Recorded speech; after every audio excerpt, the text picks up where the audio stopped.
டெல்லிக்கும் எனக்கும் தான் போட்டி, டெல்லிக்கும் எனக்கும் தான் போட்டின்னு கடைசி வரைக்கும் சொல்லிக்கிட்டு இருந்தாரு ஸ்டாலின் ஐயா. நான் கில்லிக்கும் தனக்கும் தான் போட்டின்றத கடைசி வரைக்கும் அவர் புரிஞ்சுக்கவே இல்லை. எத்தனையோ பேர் எச்சரிக்கை விட்டாங்க, விஜய அத்தனை சுலபமா அலட்சியப்படுத்தாதீங்கன்னு.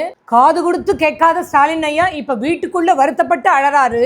கூட நின்று டிஆர் பாலு தோலை தட்டி ஆறுதல் சொல்றத பார்த்தா நமக்கே கண்ணு கலங்குது. ஆனா உற்சவரா ஸ்டாலின் ஐயாவை முன்னாடி நிறுத்தி அவர் ரத்தத்தை எல்லாம் உறிஞ்சு குடிச்சிட்டாங்க கட்சியில சில பேரு. இன்னைக்கு திமுக இருக்க நிலைமைக்கு முக்கியமா 4 பேர் காரணம். ஆட்சி மேல மக்களுக்கு இருக்க அதிருப்தி எல்லாம் ஒண்ணு கூட அவர் காதுக்கு போய் சேராம தடுத்த அதிகாரிகள். நீங்க தான் ராஜா, நீங்க தான் கடவுள்னு திரும்ப திரும்ப அவரை ஏத்தி விட்ட மீடியாக்காரங்க, குழு குழுவா கூடி நின்று கும்மி அடிச்ச குடும்ப அரசியல், தலைமை என்ன சொல்றது நான் என்ன கேட்கறதுன்னு தாந்தோணித்தனமா ஆடி தீர்த்த அமைச்சர்கள். இந்த 4 பேருக்கு தான் நன்றி சொல்லணும் தளபதி விஜய்.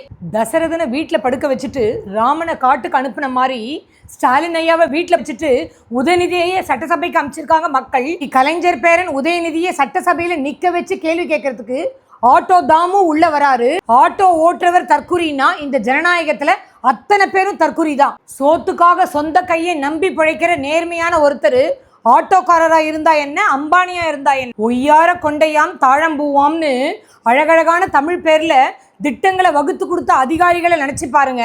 பொழுது போய் பொழுது வந்தா 24 மணி நேரமும் டிவி முன்னாடி உட்காந்து உங்களை புகழ்ந்துகிட்டு இருந்த பத்திரிகைக்காரங்களை நினைச்சு பாருங்க. நாக்க அடக்கு, ஒழுங்கா பேசுன்னு எத்தனை முறை ரூம்குள்ள அமைச்சர்களை கூப்பிட்டு கண்டிச்சிருப்பீங்க. ஒருத்தராவது உங்க பேச்ச கேட்டாங்களா ஸ்டாலின் ஐயா? டிராமா கம்பெனி மாதிரி ஊர் ஊரா உங்களை கூட்டிட்டு போய் எத்தனை ஈவெண்ட்ல உங்களை கலந்துக்க வச்சாங்க உங்க சொந்தக்காரங்க. ஃபைல் பாக்குற நேரத்தை விட போட்டோ ஷூட்ல இல்ல உங்களுடைய பாதி நேரத்தை வீணடிச்சாங்க. யாரையெல்லாம் நம்பி நம்ம மறுபடியும் ஜெயிப்போன்னு நீங்க உற்சாகமா வளைய வந்தீங்களோ அத்தனை பேரோட பேரையும் ஒரு பேப்பர் எடுத்து பட்டியல் போடுங்க ஸ்டாலின் ஐயா. திமுகவுடைய இந்த அரசு ஆட்சிக்கு வர்றதுக்கு முன்னாடி வரைக்கும் அவங்களுடைய சொத்து கணக்கு என்ன, நேற்று ரிசல்ட் வந்த அன்னைக்கு அவங்களுடைய ஆஸ்தி பாஸ்தியோட அளவு என்ன, கரெக்டான கணக்கு தெரிஞ்சா மறுபடியும் ஒரு முறை குலுங்கி குலுங்கி அழ ஆரம்பிப்பீங்க. வெற்றிங்கிற ரோஜா மாலையை உங்க கழுத்துல போட்டுட்டு அதுல இருக்க தேனெல்லாம் அவங்க குடிச்சாங்க. இன்னைக்கு தோல்விங்கிற முள்கிரீடம் வரும்போது உங்க தலையில அதை கொண்டு வந்து சூட்டிட்டு அவங்க எல்லாம் தப்பிச்சுக்கிறாங்க. தோல்வி செய்தி அறிஞ்ச உடனே நீங்க அறிவாலயத்துக்கு போனதும் அதே கூட்டம் தான் உங்களை சுத்தி டிராமா போட்டுச்சு. வாழ்க வாழ்க வாழ்கவேன்னு கோஷம் போட்டுச்சு. இப்பவும் எல்லாம் கரெக்டா இருக்க மாதிரி வேஷம் போட்டுச்சு. ஆட்சி இன்னைக்கு போனா நாளைக்கு வரும், ஆனா கற்றுக்கொண்ட பாடம் கடைசி வரைக்கும் வரும். இன்னைக்கு பேசுறவன் எதிரி, கசக்க கசக்க சொல்றவன் தான் நண்பன் அப்படின்றதுல அசையாத நம்பிக்கை வச்சிருந்தாரு கலைஞர் ஐயா.